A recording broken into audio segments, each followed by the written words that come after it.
In this 1-minute tutorial, we'll learn how to change color in Adobe Premiere Pro. Here we're gonna change the color of the trees and all the greens. First, switch to Color Workspace. Now click HSL Secondary and expand Key Refine and Correction. Select the eyedropper tool and pick the green color. We can also add or minus colors.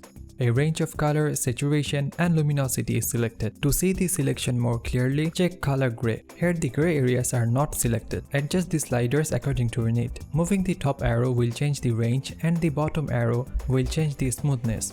Add some blur to smooth the selection. It will only smooth the selection and it will not blur your videos. Uncheck the color gray box and now just change the color. I'll go something for yellow or orangish color. Don't overdo it. Select a color that looks natural. If you think you need to add more colors, you can always do that by the plus eyedropper tool and moving the sliders. And there you have it.